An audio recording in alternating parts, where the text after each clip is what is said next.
Welcome. Tonight, let us journey to the floating world of beauty, discipline, and silence, a place where art lives not in museums, but in movement, in gestures, in glances. Close your eyes. Let the sounds of shamisen strings and soft koto melodies carry you as we explore the entire story of the geisha. Not myths, not mystery, but truth, as elegant and complex as the silk they wear. Long before the image of the geisha became wrapped in mist and myth, she began as something very different. Not a woman, but a man. In the early 1600s, during the Tokugawa shogunate, when Japan was closed to the outside world, a quiet world emerged within the pleasure quarters of cities like Kyoto and Edo. It was called the Ukiyo, the floating world. There, in candle-lit tea houses and garden courtyards, men known as taikomochi entertained guests. They were storytellers, drummers, jesters. Their presence was meant to ease the hearts of warriors and make nobles smile. They recited poetry, quoted history, played the shamisen, and brought laughter to the weary. But with time, something changed. Women began entering this world of entertainment. At first, as background dancers, then as lead performers, and soon they took over entirely. These women were different from courtesans. They did not sell love. They sold presence, skill, art. They became known as geisha, literally artist. Their job was not to satisfy desire, but to create atmosphere. They knew when to speak and when to remain silent, when to play and when to pause. Their voice was trained, their laugh measured, their movements quiet enough to soothe the soul. They did not seek to impress with words. They impressed with balance.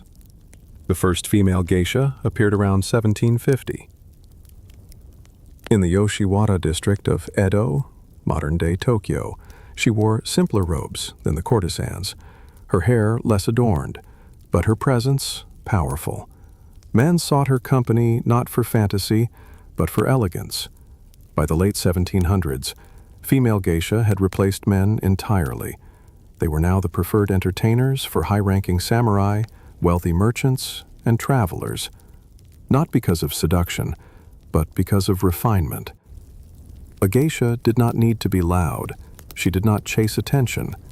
She knew the power of quiet charisma, of cultural grace, of rituals passed through centuries, and slowly, she became a symbol of Japan's femininity, its mystery, its poise, its silence. But she was never what the world would later imagine. To become a geisha, one must first become a maiko. A maiko is an apprentice, a young girl on the path to becoming an artist of elegance. She does not yet carry the stillness of a geisha, but she is learning. Every blink, every gesture, every pause is studied, practiced, refined. She begins as a child, often no older than 13, sometimes younger. Her life is not like others. She does not play in fields or chase the wind. She lives inside the walls of the okiya, the geisha house. There, under the care of a mother, the okasan, she wakes before dawn, washes silently, sweeps tatami mats, and begins to listen. She watches older geisha speak, how they laugh without showing teeth, how they walk without sound, how they serve tea as if painting with water. The first stage is called shikomi. She is a helper, not yet visible to the world, but learning. Always learning. Months pass, then years, and when the okasan feels she is ready, The girl becomes a minarai, a listener. She dresses in full kimono, her lips painted red only on the lower half. She enters the tea house, but she does not perform. She sits and observes. In time, she is granted her debut, a sacred day known as Misedashi, the day she becomes a maiko. From now on, her path is sealed. She is assigned an older sister, her onsan. The bond between them is deep, stronger than family, more enduring than friendship. The maiko follows her onsan everywhere. She copies her voice, her posture, her choice of words, and slowly begins to form her own grace. Her kimono is more colorful than a geisha's, her obi long and trailing, her hair styled with intricate ornaments called kanzashi. Each season, a new flower, a new meaning. But the beauty comes with discipline. A maiko walks in tiny steps, never too fast, never loud. She eats little, sleeps less, trains constantly. She learns the shamisen, the three-stringed instrument. She studies classical dance, calligraphy, tea ceremony, conversation, and through every day, she becomes something rare. Not yet a geisha, but no longer a girl. Let us open the sliding door to a house unlike any other, a place of silence and control, a place of rules, of reverence, of ritual. This is the Okiya, the home of the geisha. From the outside, it may look modest, a two-story wooden building in Kyoto's Hanamachi district. Quiet, understated, the windows covered by bamboo blinds, the gate closed, the garden silent. But inside is a different world. The structure of the Okiya. Every Okiya is run by a matron, known as the Okasan, or mother. She is not a biological mother, but a spiritual one. She manages the finances, the schedule, the behavior of the girls under her roof. She decides who eats when, who performs where, who is ready for the next stage in training, and who is not. Beneath her are the girls, Gaiko and Maiko, living, learning, practicing, and rising. Some have just arrived. They are shikomi, the servants in training. They run errands, sweep, cook, listen, and prepare the tea. Others are minarai, watchers. They are allowed to wear makeup and kimono, but may not yet entertain. Then there are the maiko, full apprentices, bright, vibrant, heavily adorned, still under the guidance of older sisters. And finally, the geiko, full geisha, quiet, composed, effortless in their art. They live in the same house, but each exists in her own chapter of womanhood. They share rooms, tatami mats, folded futons, slippers by the door. There is no luxury here, only order. The day in Enokia begins in silence. The girls rise before the sun, bathing quickly, quietly, tying their hair if it is not styled that day, cleaning the entryway with bamboo brooms, sweeping fallen leaves from the garden, arranging teacups, preparing the room for rehearsals. They bow to the okasan, not as habit, but with meaning. A bow in a geisha house is not a formality. It is a philosophy. Breakfast is light. Rice, pickled vegetables, miso soup. No time for chatter. No phones. No distractions. Then comes training. The art of learning. In one room, a girl practices shamisen. Her fingers ache, but she continues. In another room, two girls rehearse a traditional Nihon Buyo dance. Their movements mimic water, wind, moonlight. Another girl kneels before a calligraphy scroll, learning to write with silence. The brush, an extension of breath. They learn how to walk, not simply forward, but gracefully. To glide across tatami without a sound. To bow without losing balance. To pour tea with the wrist angled just so.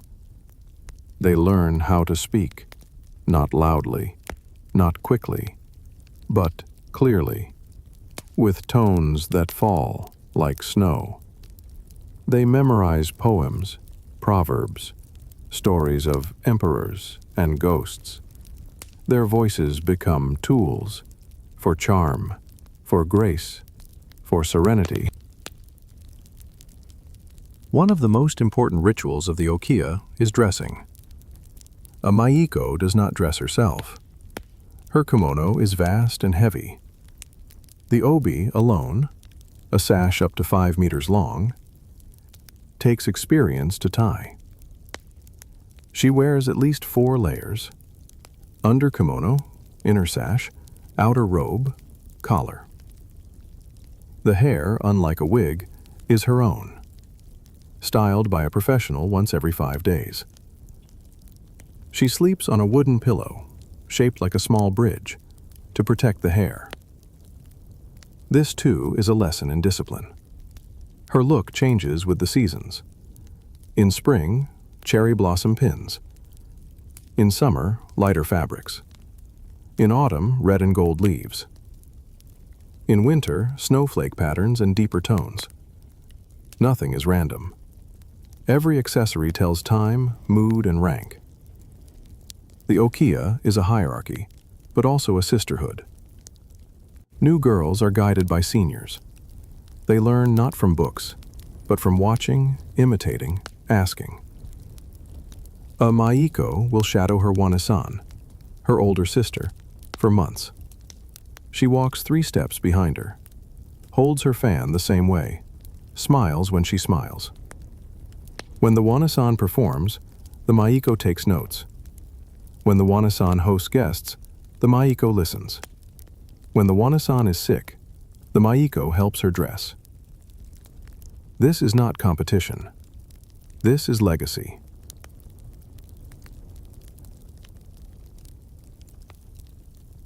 Most maiko are indebted to the Okiya.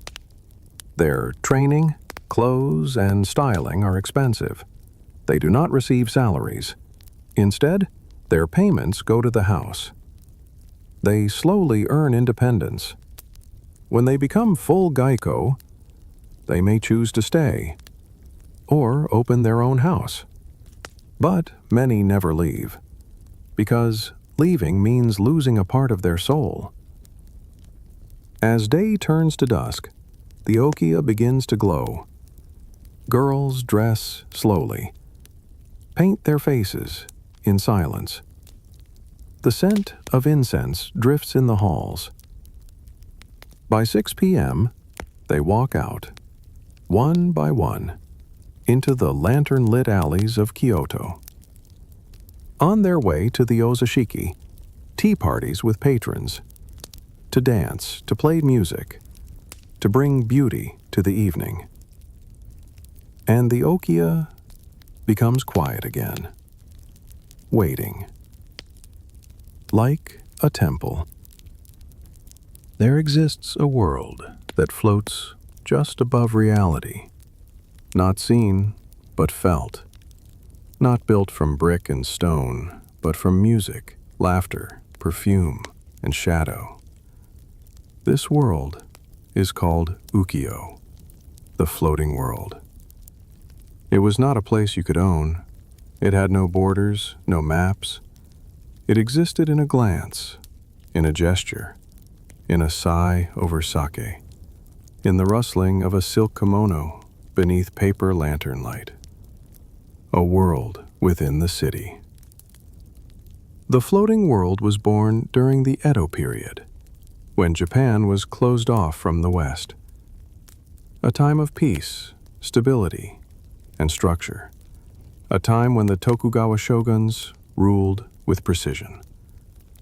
But even in perfect order, the human spirit longed for escape. And so, deep within the tightly regulated cities, Edo, Kyoto, Osaka, certain districts were set apart, walled off, regulated, but blooming with color. These were the pleasure quarters.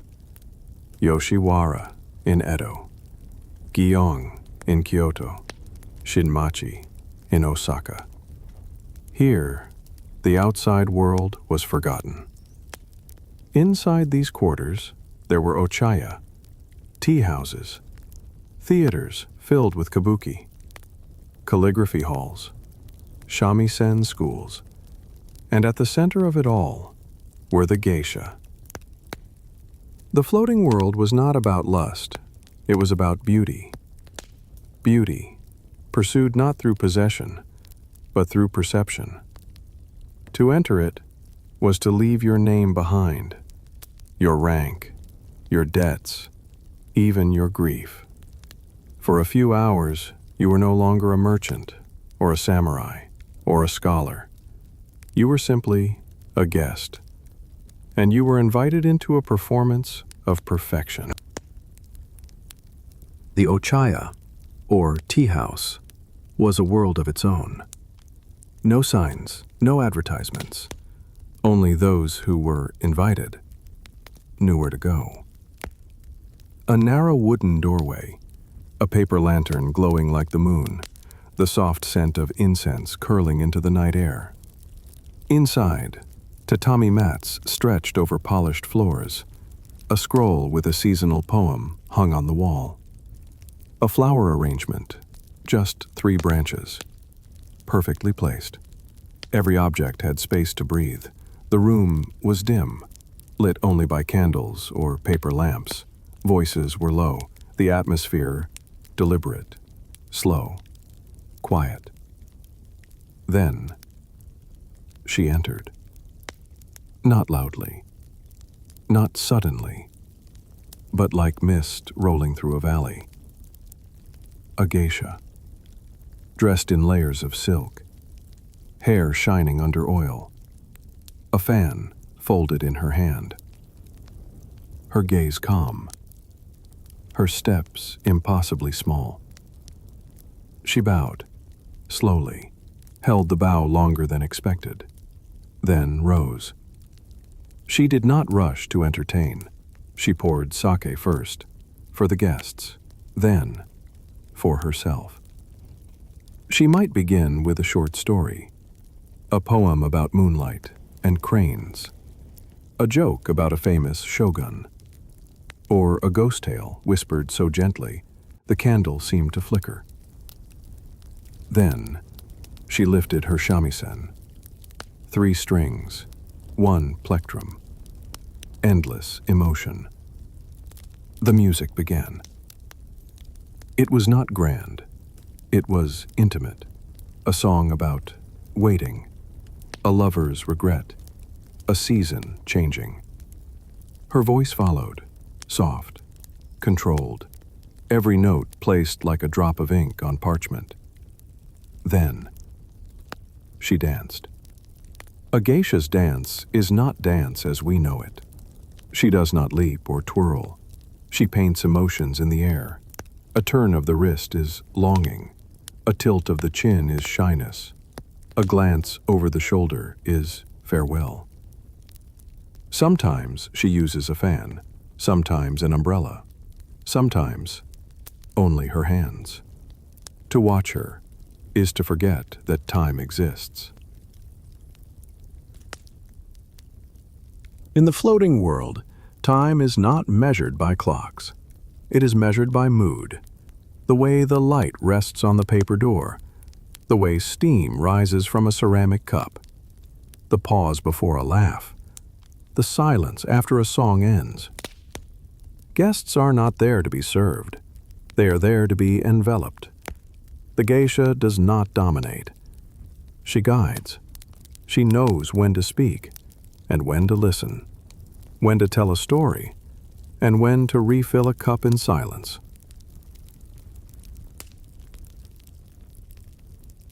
At the heart of the floating world is a Japanese idea, mono no aware. It means the gentle sadness of impermanence, the beauty of knowing something will fade and loving it anyway. The cherry blossoms bloom and fall. The geisha dances and disappears into the night. Nothing lasts. That is what makes it precious. The floating world is not an escape from reality. It is reality, seen through the lens of fleeting perfection. To spend a night there was to be reminded that beauty cannot be held, only experienced. Geisha were the high priests of this ephemeral space, not for their bodies, but for their ability to create stillness. They were not just performers. They were curators of ambience, of balance, of time. Every guest saw a different side of her, because the geisha reflects the moment. One night, she is laughter. The next, she is longing. But when the lanterns are blown out, and the sandals are set by the door, and the moonlight touches the rooftops, she vanishes into shadows, and only the memory remains. There is a myth that follows the geisha, like a shadow under her kimono, a misunderstanding so deep it has obscured her true identity for generations. It began with foreign eyes. Travelers from Europe and America came to Japan in the late 19th century. And what they saw, they misunderstood. They saw the makeup, the silk, the bows, the tea houses, the laughter behind sliding screens. And they assumed that the geisha was a courtesan, a woman of pleasure. But they were wrong, deeply, profoundly wrong. What is a geisha? A geisha, as we've said, means artist. She is not trained in seduction, but in performance. She sings. She plays the shamisen. She dances with grace and restraint. She learns the art of the tea ceremony. She studies poetry, classical literature, calligraphy. She knows the seasonal flowers, the formal greetings, the cultural customs of every guest. Her presence is refined, her movements deliberate, her speech elegant and subtle. A geisha never offers her body. Her art is her offering. Now, let us speak of the oiran. The oiran were courtesans, elite, high-ranking sex workers of the Edo period. They lived and worked in the licensed pleasure quarters, like Yoshiwara, in Edo. They too were trained in arts. They could sing, write, dance, and entertain. But their primary role was to provide physical companionship. Their appearance was extravagant.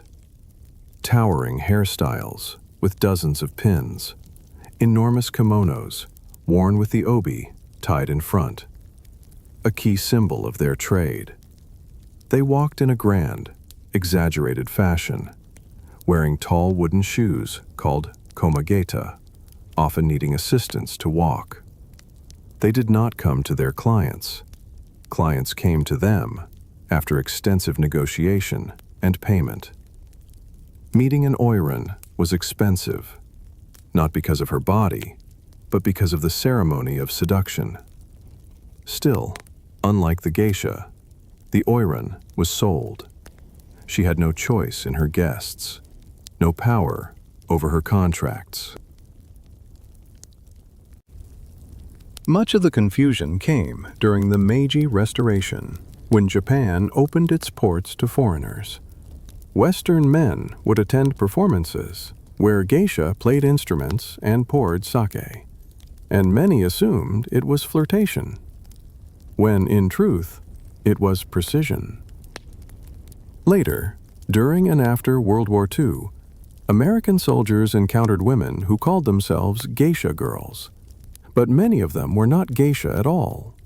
They were sex workers, using the word to attract GIs who didn't know the difference. Hollywood did not help.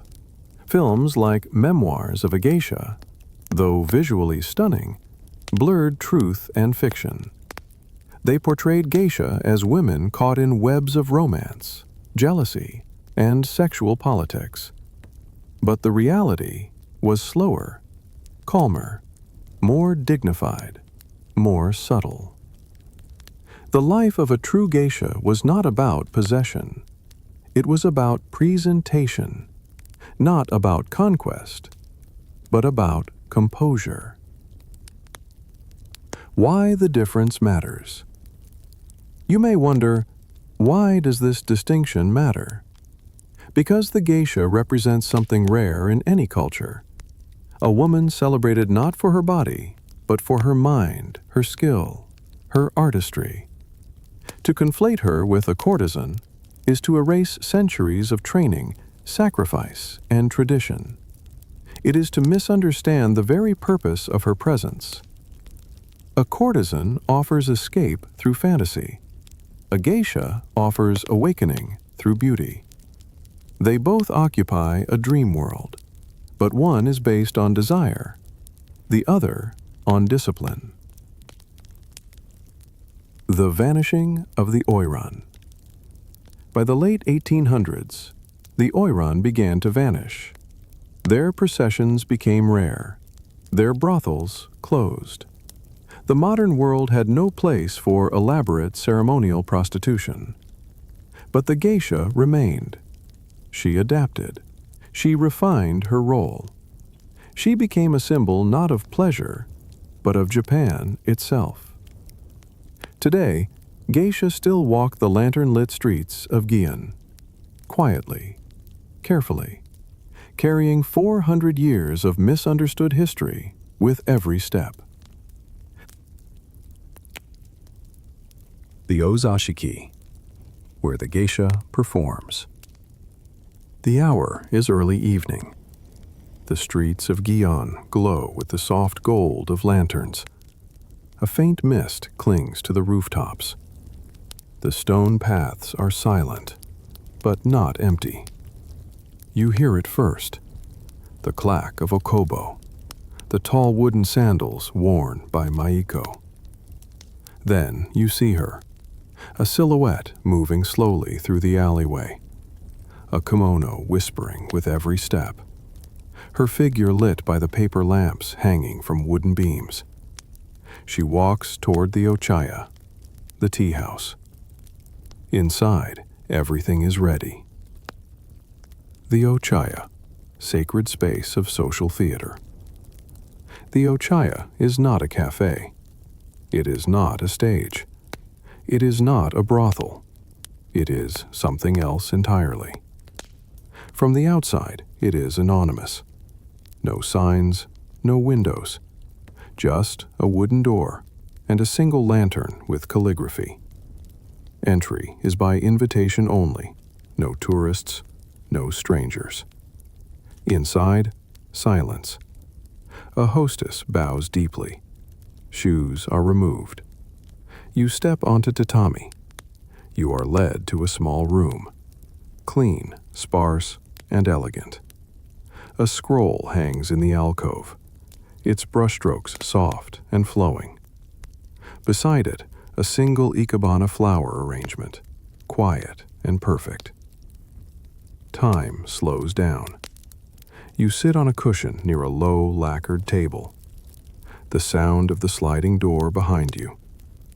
The rustle of silk. She enters. Her entrance. The geisha does not announce herself. She bows deeply, with reverence. She glides across the room, her steps impossibly small. She wears a muted kimono of seasonal design, a hint of plum blossoms, the faint smell of white sandalwood in the air. Her hair is perfectly arranged, not overdone, but formal. Her face, serene, white with light accents of crimson at the lips. She does not greet loudly. She smiles gently, nods, and begins the ceremony of the evening. It begins with sake. She pours for you, with 2 hands, respectfully. She holds the bottle lower than your cup, a sign of humility. Then she offers a toast. Not scripted, not rehearsed. Something seasonal, something poetic. A reference to the moon, or a haiku. Her voice is low, but carries intention. It is less conversation, more choreography. After the toast, a few words. She may ask about your travels. She will remember your favorite drink. She will not ask your title, only your mood. The music begins. At a certain moment, she turns to the shamisen resting by the wall. She lifts it gracefully. 3 strings, 1 plectrum made of ivory or tortoiseshell. She tunes it quickly, by ear, and then silence. The first note arrives like a ripple in still water, a high, clear sound, ancient, melancholic. It floats in the air, unhurried, unapologetic. Then she sings, not loudly, but clearly.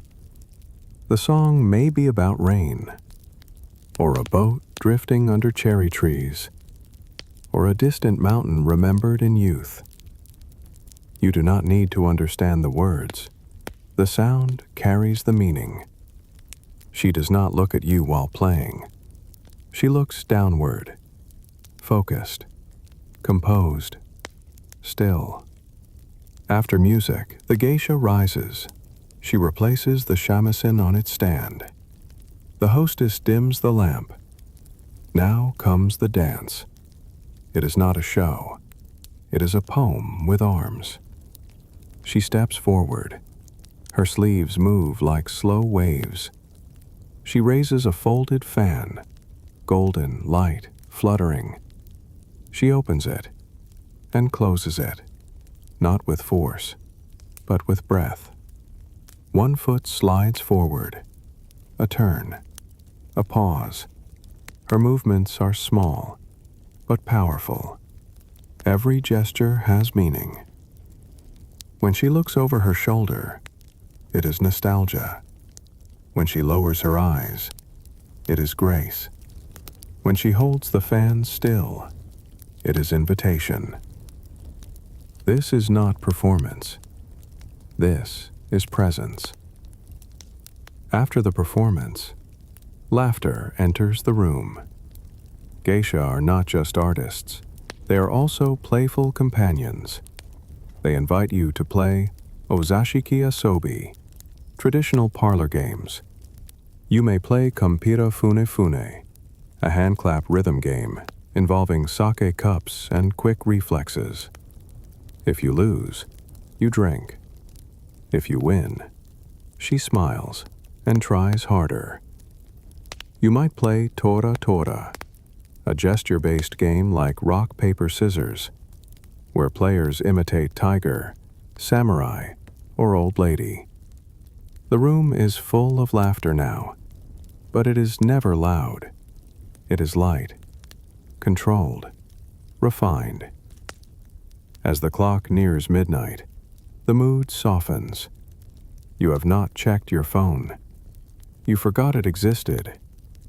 She bows again, thanks you for the evening, not as a performer, but as a host. You bow deeper, because you understand now. You were not entertained. You were welcomed into a different world, a slower world, a beautiful one. She slides the door open. Geisha in War and Westernization. The world began to change, not slowly, but suddenly. And the floating world began to sink. It was the end of the 19th century. Japan had opened its gates. Steamships arrived. Foreign languages echoed in port cities. Western suits replaced kimono. Gas lamps replaced lanterns. Railways crossed mountains. And the geisha, once icons of elegance, now stood face to face with modernity. The Meiji Era, First Tremors. In 1868, the Meiji Restoration ended the rule of the shoguns. The emperor was restored to power, and with him came westernization at full speed. Factories opened, schools changed, women began to attend universities, new jobs appeared, old roles vanished. The government no longer protected pleasure quarters. Licensed brothels, theaters, and tea houses were now under scrutiny. Some were shut, others taxed. And slowly, the word geisha began to lose clarity. Foreigners arrived in growing numbers.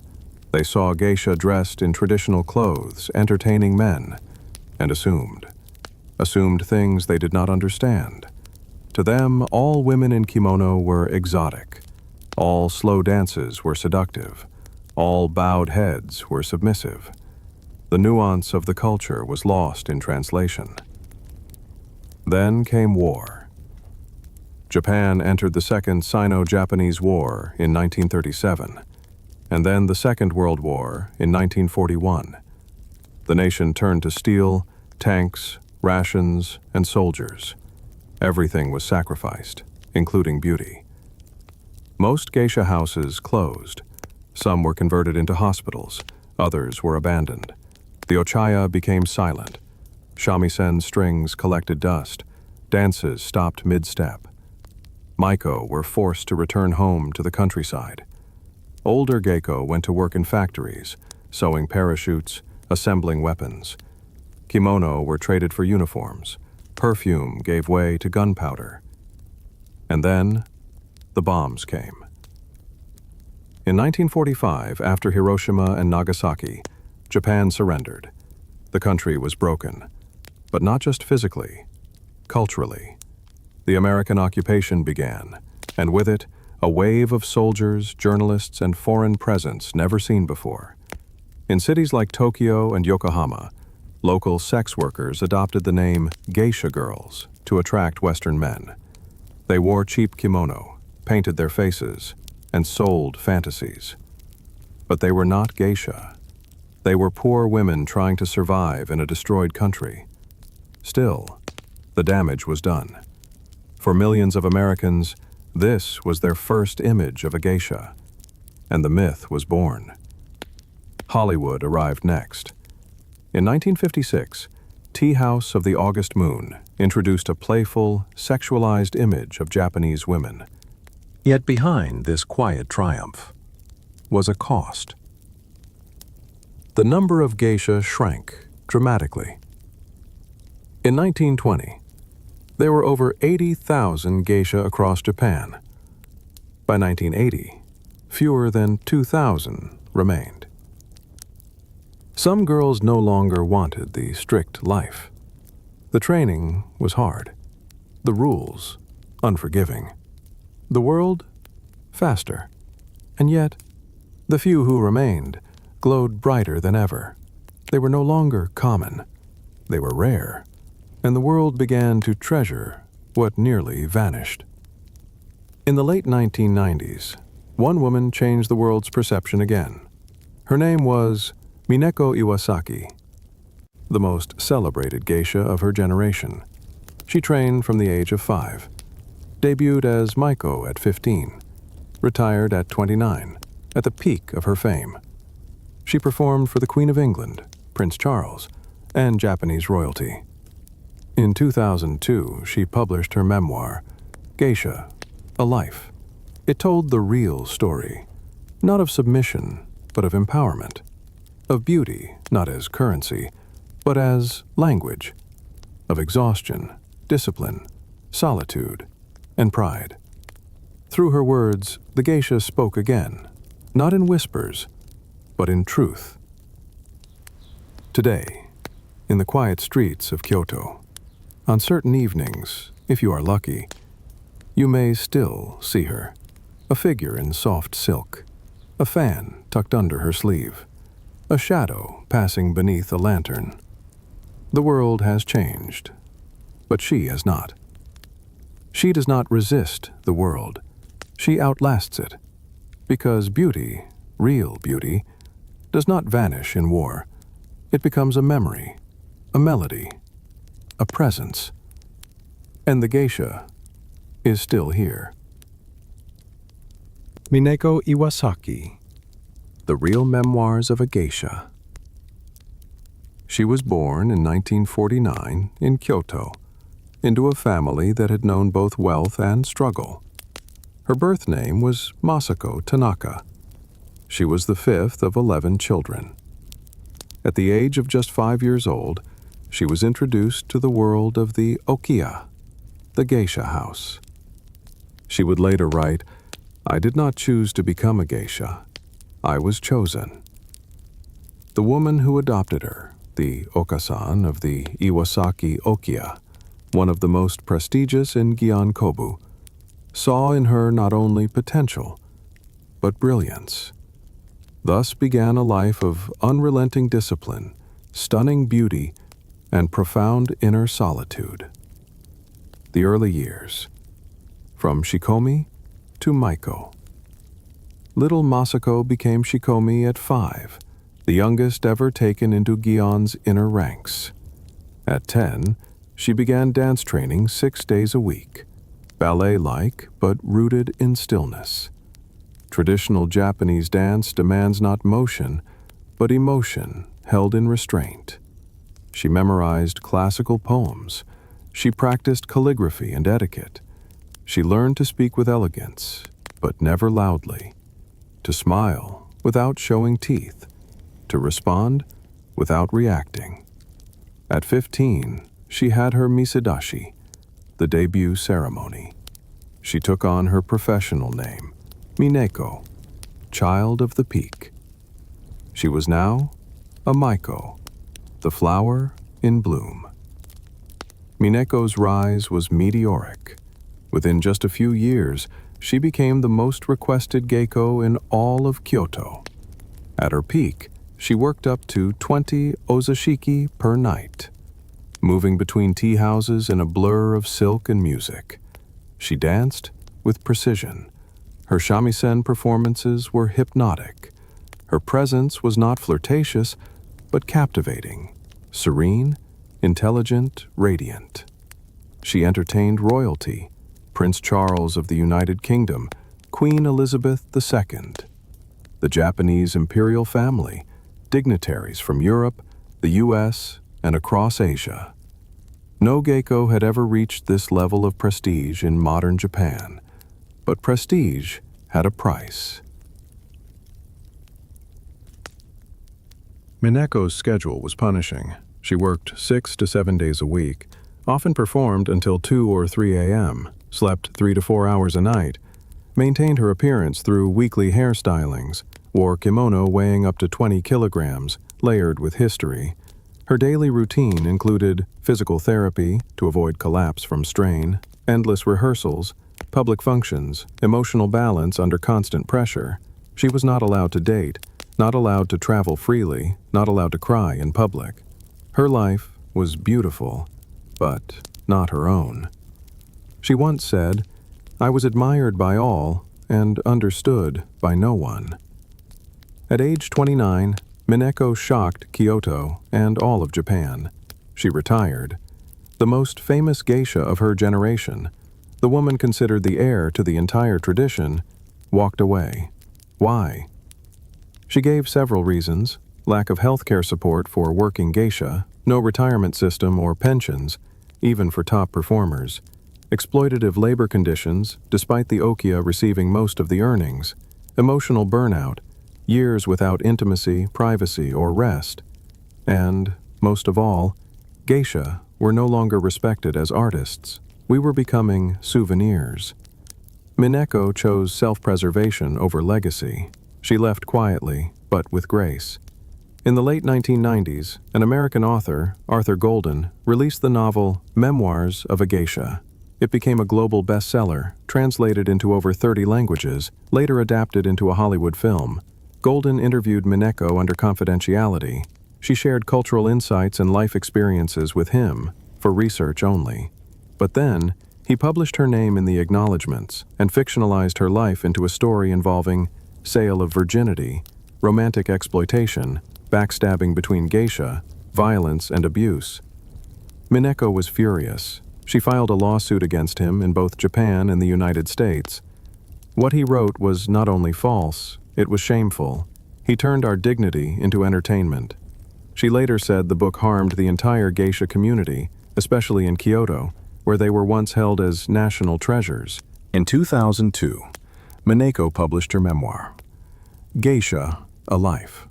Japanese title, Kagayaku Ichizoku, The Shining Clan. The book is elegant, clear, and honest.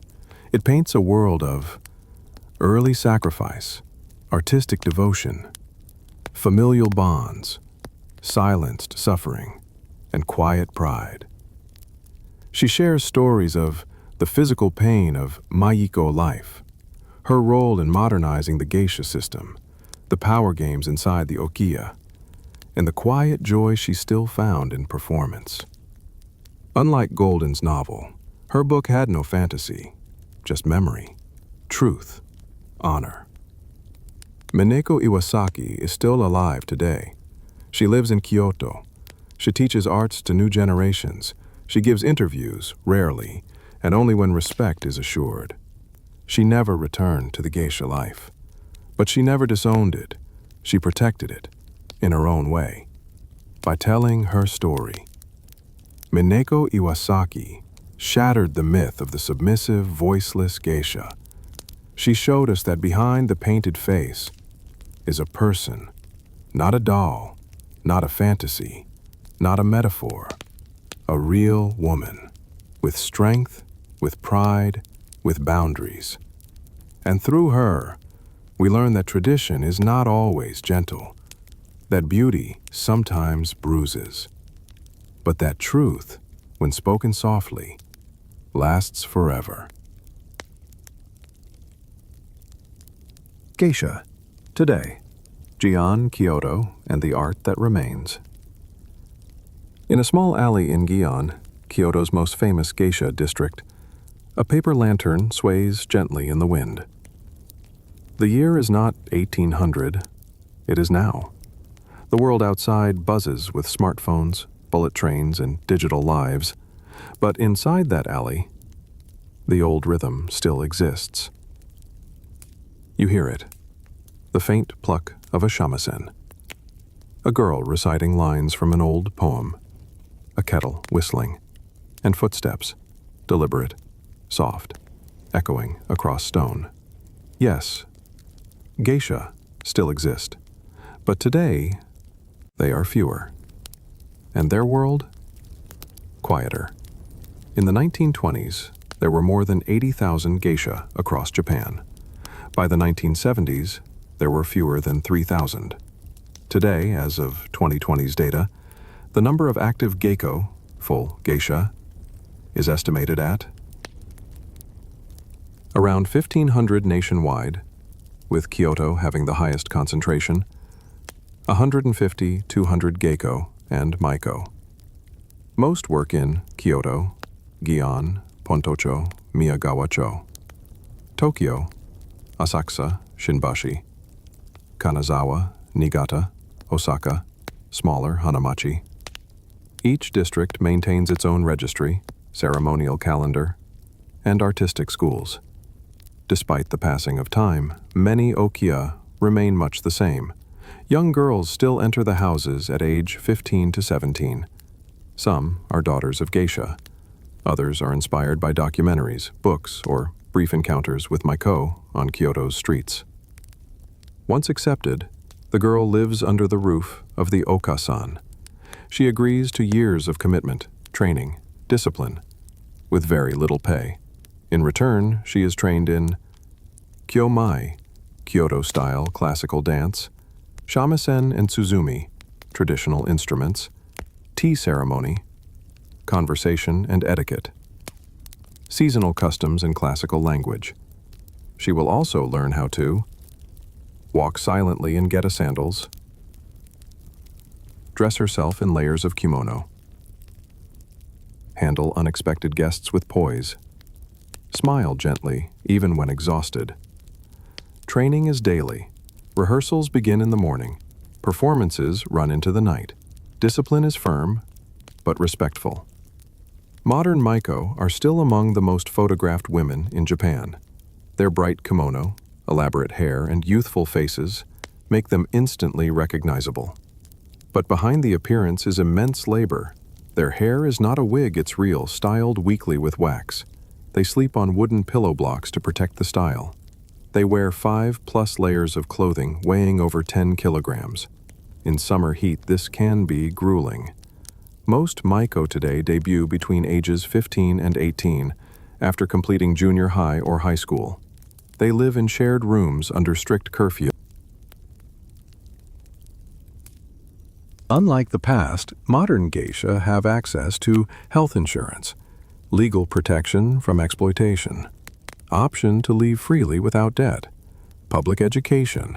Some attend university part-time. Some even run social media accounts, anonymously or through district PR teams, to educate the public about real geisha life. Documentaries, blogs, and even Netflix features have helped bring more respectful awareness to their world. Geiko still perform at ozashiki, private banquets in ochaya, but also public events like Miyako Odori, the annual spring dance, cultural exhibitions abroad, corporate cultural nights, televised traditional shows. Ozashiki remains exclusive, but in some districts, tourists can attend with advance permission and cultural briefings. A typical evening still includes shamisen performance, traditional song and dance, light games, kompira, tora, conversations over sake and food, photographs, but only with consent. Unlike the myths, guests never touch geisha. There is no intimacy, only presence. In recent years, over-tourism has brought problems. Tourists chasing geisha for photos, touching kimono without permission, blocking streets during performances, confusing real geisha with dress-up studios. In 2019, Gion officials banned street photography in many alleys to protect maiko privacy. Signs in multiple languages remind visitors, this is not a theme park. This is a neighborhood. These are real women, not performers for your camera. Still, respectful cultural programs now exist to teach visitors proper etiquette. In a world of instant media, fast fashion, algorithmic fame, the geisha remains a living counterbalance. She moves slowly, dresses deliberately, speaks gently, embodies a different kind of success, based on mastery, not exposure. To become geisha in 2020's Japan is not nostalgic. It is radical. It says, I choose presence over profit. I choose meaning over marketing. The number of geiko may continue to shrink, but the tradition will not vanish. Because in Kyoto, there are always girls who hear the shamisen in their dreams. Cultural funds, documentaries, and new interest from younger generations are helping keep Okiya alive. Some maiko now come from Tokyo, Fukuoka, even Canada or Italy. Global, but respectful. Art adapts. Tradition evolves. And the geisha walks on, not for applause, not for fame, but because her steps are a language, and someone, somewhere, still listens. Seasons in the life of a geisha. Spring, Haru. In Kyoto, spring arrives on tiptoe. The river swells. The plum blossoms bloom first, quiet, restrained. Then come the cherry blossoms, sudden, pale, fragile. For the geisha, this is the season of rebirth. She dresses in soft pinks and whites.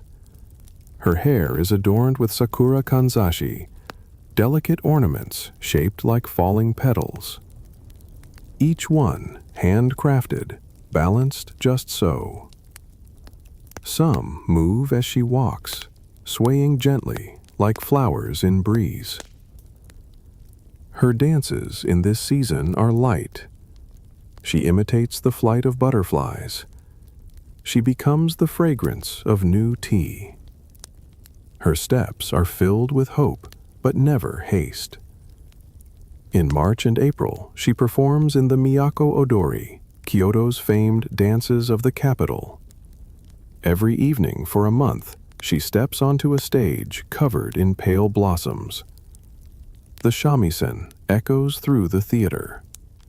Tourists come in silence, and when she bows, even the petals seem to pause in midair. Spring is also the season of farewell. Some maiko retire, some new girls debut. Every beginning in this world carries the scent of ending. Summer, Natsu. Summer comes hot and heavy. The sun hangs low over Gion's tiled rooftops. The stone alleys shimmer with heat. Cicadas cry in endless chorus.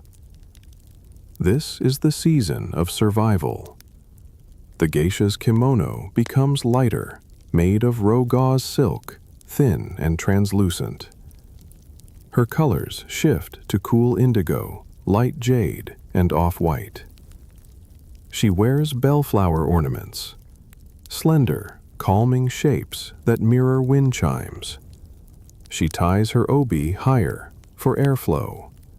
She powders her skin more carefully to resist the sweat. She moves slower than usual, not from fatigue, but as if to command the air to cool with her stillness. In this season, she performs at Natsu Matsuri, summer festivals. She may dance on an open stage, with lanterns swinging around her. Drums echo in the background. The audience fans themselves.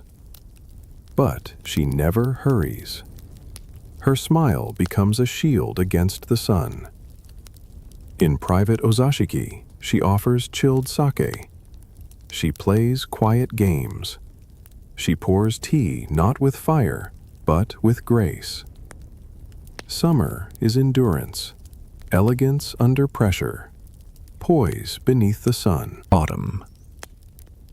Akyu. Then comes the breath of autumn. The wind changes. The maple trees near Yasaka Shrine turn crimson. The air smells of roasted chestnuts and incense. In this season, the geisha becomes more contemplative. Her kimono darkens, deep rust, gold, plum, forest green. Her hair accessories feature maple leaves or tiny silver bells. She returns to dancing with weight. The fan opens slower. The footwork becomes heavier, like leaves falling from a branch. Autumn is the season of memory. The shamisen sounds lower. The poetry she recites is filled with longing, for things lost, for lovers past, for the days that fade like fog. She might perform in a tea garden at twilight. You will see the candlelight reflected in her eyes. Her dance will tell of a crane that flew away, or a letter never sent. Guests become quieter in this season.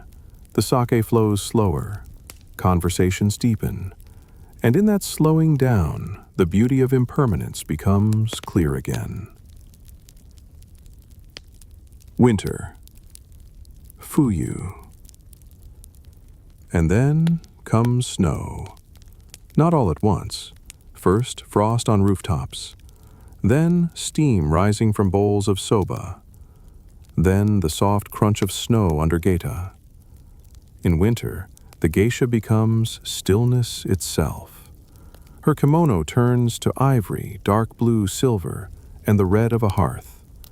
She wears white camellia kanzashi, or stylized flakes of snow. Her sleeves hang longer. Her movements grow more solemn. She walks not as if on stage, but as if through a dream. At year's end, she attends Omisoka, the last night of the year. She writes her reflections in calligraphy. She bows to the Oka-san. She cleans the tea room. She makes offerings at the temple, incense, rice, silence. Then, in early January, she welcomes the new year in full regalia. Kagami mochi cakes are placed at the altar. A pine branch is tied to the door. She steps out on New Year's Day in formal kimono, hair polished, perfume faint, to begin again, to turn the wheel once more. The meaning of the seasons. For a geisha, the seasons are not background, they are language. She does not say spring, she becomes spring. She does not describe autumn, she dances autumn. Every performance, every gesture, every pattern in silk is a verse in nature's poem, and through her, the world remembers to slow down, to notice, to feel. She does not resist the passing of time. She does not mourn the seasons. She moves with them. The instruments of the geisha. Before the shamisen is played, before the drum is struck, before the voice begins to sing, there is silence. The room is still. The guests are seated. The candles flicker, and the geisha waits. She lets the silence expand until it becomes part of the performance. Because music for a geisha is not entertainment. It is space. It is soul. It is control of time. Her instruments are not tools. They are companions. They are shadows made of sound. The shamisen. 3 strings and 1,000 emotions. The shamisen is the most iconic instrument of the geisha. It is a 3-stringed lute with a long neck and no frets. Its body is stretched with skin, once cat, now often synthetic, creating a drum-like resonance. It is played with a large plectrum called a bachi. The strike is not gentle, it is deliberate. The note is not soft, it is clear, sharp, like memory returning in the dark. The shamisen is not played to impress, it is played to express. A geisha learns it over years. Her left hand must glide precisely. Her right must strike in rhythm, but with feeling. Each note can become a tear, a question, a smile withheld, a memory of a moonlit bridge, the sound of a snowflake landing. No 2 geisha play the same piece alike, because the shamisen speaks not only of melody, but of intention. When she lifts the instrument and places it on her knee, she is holding centuries of discipline. And when she plays, she tells you who she is, without words. The suzumi, the drum of breathing. The suzumi is a hand drum shaped like an hourglass. It is small, held in the palm, but powerful. Unlike Western drums, it does not boom. It cracks. It snaps. It whispers through rhythm. The drum's 2 sides are connected by ropes. By squeezing or relaxing those cords, the geisha controls the pitch, like pulling emotion through time. The suzumi does not keep time like a metronome. It breathes with the dancer. It follows her. waits for her pause, her spin, her bow. Sometimes it calls attention to silence. Sometimes it mimics a falling step or a rising glance. It is not background music. It is choreography made audible. The voice, fragile and controlled. Geisha songs are not loud. They do not fill the room. They enter it, like incense. The Naga-uta, long songs, and kota, short songs, sung by geisha, are not about perfect pitch. They are about texture. The voice wavers slightly, intentionally. It may sound off to a Western ear. But this tremor is intentional sadness. The lyrics often speak of unspoken love, seasonal change, forgotten places, ephemeral beauty, quiet suffering. The vocal line often ends upward, as if the meaning were unfinished, as if the singer is remembering something she cannot say aloud. The words are old, sometimes 400 years, and yet the emotion feels like now. The fue, wind through bamboo. The fue is a bamboo flute, small, simple, and haunting. Its breathy tone drifts like fog. Geisha do not always play it live. Often a companion plays it during dance. But its sound lingers in the mind. One long note rises and fades. It may represent wind in the pine, a departing train, a crane lifting into twilight, a story that never began. The geisha dances to the space between the notes, and in those gaps, we are asked to feel. Why these instruments matter. You may ask why so many instruments in such a quiet life. Because a geisha does not speak of herself, she performs it. The shamisen is her history. The drum is her rhythm. The voice is her longing. The flute is her spirit. Together, they form her invisible biography. She may never speak of loss, or hunger, or joy, but she plays it. And when the guest listens, truly listens, he is changed. The performance is never the same. Even when she plays the same song, it is never the same. The shamisen may linger longer in sorrow. The drum may respond faster. The language of the kimono. Before the geisha speaks, before she pours the tea, before she strikes the first note of the shamisen, she enters the room, and her kimono speaks for her. It rustles gently. It glows softly in candlelight. It tells you who she is, what time of year it is, whether she is celebrating or grieving. The geisha's kimono is not fashion. It is language, a poem worn on the skin. The word kimono means simply thing to wear, but for a geisha, it is much more. A single kimono may weigh 15 to 20 kilograms. It is made of pure silk, dyed by hand, sometimes painted, sometimes embroidered. It consists of multiple layers, each with purpose. Its lines are not tight, not revealing, but flowing, dignified, like a river in ceremony. The geisha wears it not to attract attention, but to shape atmosphere.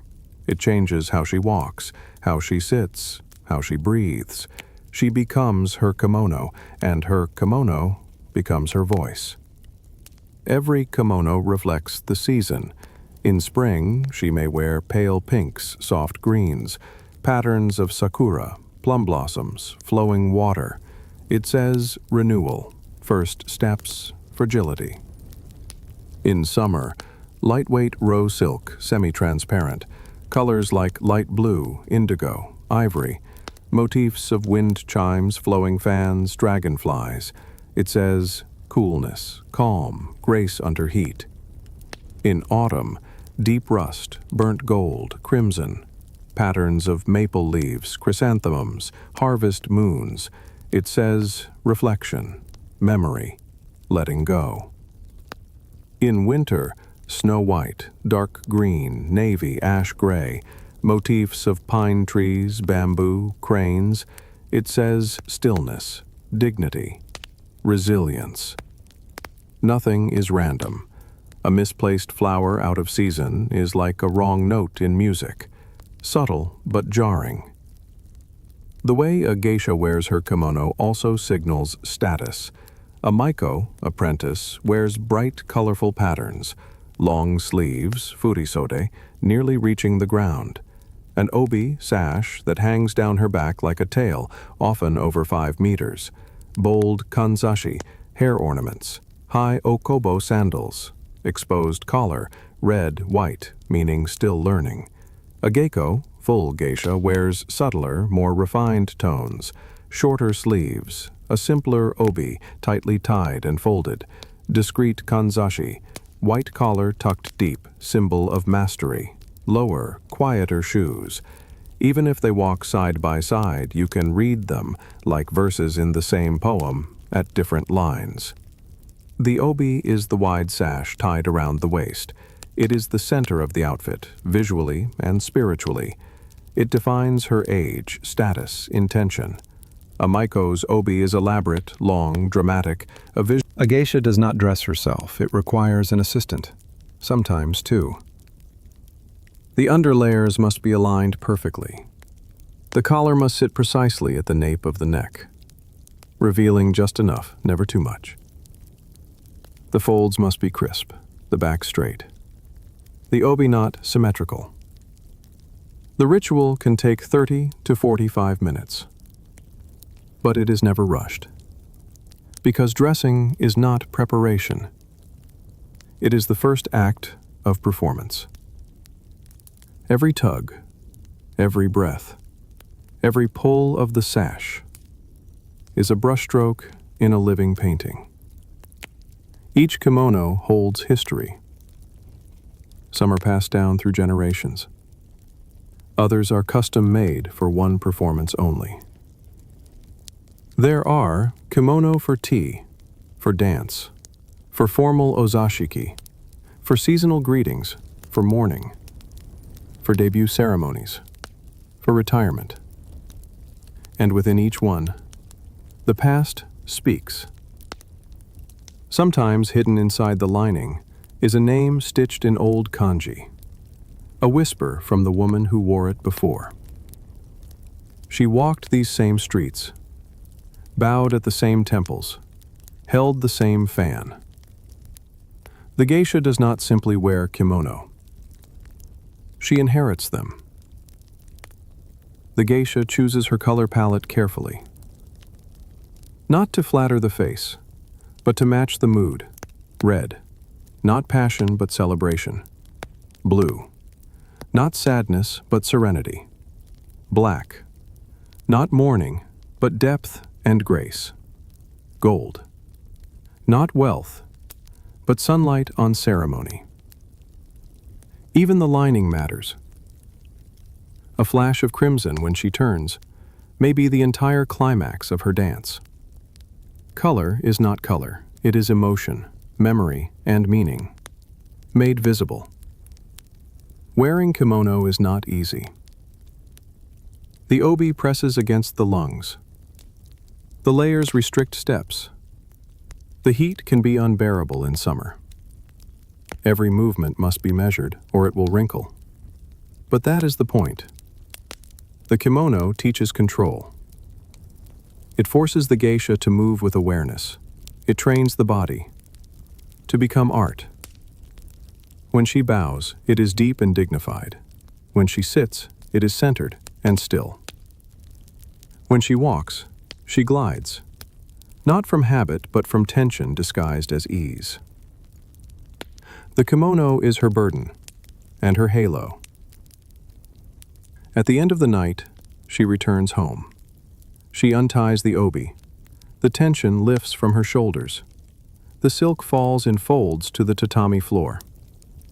She folds each layer by hand, aligns the seams, wraps it in cloth, and bows, not to herself, but to the day, to the people she served, to the art that shaped her.